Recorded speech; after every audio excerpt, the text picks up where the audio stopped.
రాహుల్ గాంధీ ఆలోచనల మేరకు తొలిసారిగా రాష్ట యూత్ కాంగ్రెస్ కు ఎన్నికలు జరుగుతున్నాయి. అయితే కాంగ్రెస్ లాంటి పార్టీలో ఎన్నిక ద్వారా కీలకమైన యువజన కార్యవర్గాన్ని ఖరారు చేయడంపై నేతల్లో భిన్నాభిప్రాయాలు వ్యక్తమవుతున్నాయి. తాము ఎలక్టెడ్ లీడర్స్ అంటూ యూత్ వింగ్ పార్టీని ఖాతరు చేయకపోవచ్చేమో అనేది కొందరు నేతల ఆందోళన. కాంగ్రెస్ కల్చర్ అన్నట్టుగా ఈ ఎన్నికల్లోనూ వారసత్వ రాజకీయాలు, అంగా అర్ధబలాలు ప్రభావం చూపుతున్నాయి.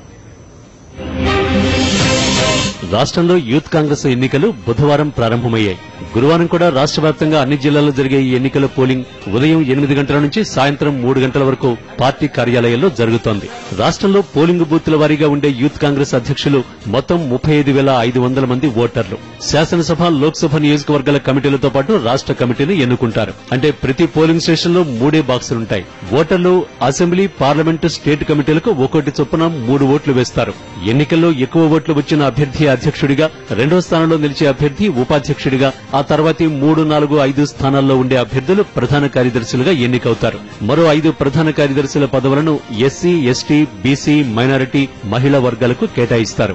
ఇందులో రాహుల్ గాంధీ గారి యొక్క ఆలోచన విధానం యువజన కాంగ్రెస్ కు ఒక మంచి పార్టీ విధేయుడు, పార్టీలో క్రమశిక్షణ కలిగినటువంటి వాళ్ళు రావాలనేటువంటి ఆలోచన కొద్ది ఎన్నికలు జరుపుతా ఉన్నప్పుడు తప్పకుండా రాష్ట్రంలో ఉన్నటువంటి యువజన కాంగ్రెస్ బూత్ అధ్యక్షులందరూ పార్టీ విధేయుడిగా, పార్టీ పట్ల విశ్వాసం ఉన్నటువంటి వ్యక్తిని ఎన్నుకోవాలని సందర్భంగా యూత్ కాంగ్రెస్ అధ్యక్ష పదవికి జరిగే ఎన్నికలే అయినప్పటికీ వీటిలో కూడా కాంగ్రెస్ మార్కు లక్షణాలన్నీ కనిపిస్తున్నాయి. వారసత్వ రాజకీయాలకు పెట్టింది పేరైన కాంగ్రెస్ లో పార్టీ ముఖ్య నేతల వారసులు ఈ ఎన్నికల్లో పోటీ పడుతున్నారు. అంతేకాదు డబ్బుతో ప్రలోభాలకు గురి చేస్తున్నారనే ఆరోపణలు ఉన్నాయి. ఏకంగా గాంధీ భవన్లోనే దొంగ ఓట్లు పోలవుతున్నాయంటూ యూత్ క్యాడర్ మధ్య చిన్నపాటి గొడవ కూడా జరిగింది.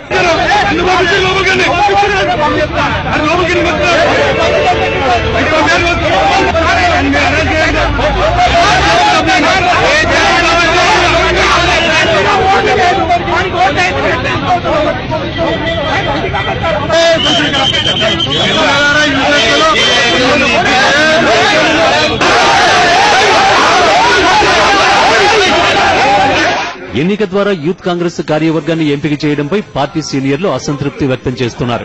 ఎన్నికైన తర్వాత వీరంతా సీనియర్లకు సహకరించకపోగా ఎమ్మెల్యే టికెట్లు కావాలంటూ పోటీ పడవచ్చనేది నేతల అనుమానం. వారసత్వ రాజకీయాలు అనేది ఒకప్పుడు ఎట్లా ఉండేదంటే లీడర్ కొడుకే లీడర్ కావాలి అని ఉండేది. కానీ ఇవాళ మీరు ఇది కూడా గమనించాలి, మంత్రుల కొడుకులు ఏదైతే స్థానాన్ని కంటెస్ట్ చేస్తున్నారో అతి సామాన్య కార్యకర్తలు కూడా అదే స్థానాన్ని కంటెస్ట్ చేయగలుగుతున్నారంటే మీరు దాన్ని అర్థం చేసుకోవాలి. కాకపోతే దీంట్లో ధనబలం, అర్ధబలం, అంగబలం ఏదైతే కొన్ని ఉపయోగపడుతున్నాయి వాళ్ళకి అడ్వాంటేజ్ ఉంటుంది, వాళ్ళకి తప్పకుండా ఉంటుంది అడ్వాంటేజ్. ఒక పార్లమెంటు సెగ్మెంట్ పరిధిలోని 4 అసెంబ్లీ సెగ్మెంట్లకు బుధవారం ఎన్నికలు జరగగా మిగిలిన 3 నియోజకవర్గాల పోలింగ్ గురువారం జరగనుంది. గురువారం సాయంత్రానికల్లా మిగిలిన అసెంబ్లీ, పార్లమెంటు నియోజకవర్గాల యూత్ కాంగ్రెస్ కమిటీల ఎన్నికల ఫలితాలు వెలువడనున్నాయి. రాష్ట్ర అధ్యక్ష పదవికి పోలైన ఓట్ల లెక్కింపు ఈ నెల 14న గాంధీ భవన్ లో జరగనుంది. కరెస్పాండెంట్ సునీల్, సాక్షి పొలిటికల్ బ్యూరో, హైదరాబాద్.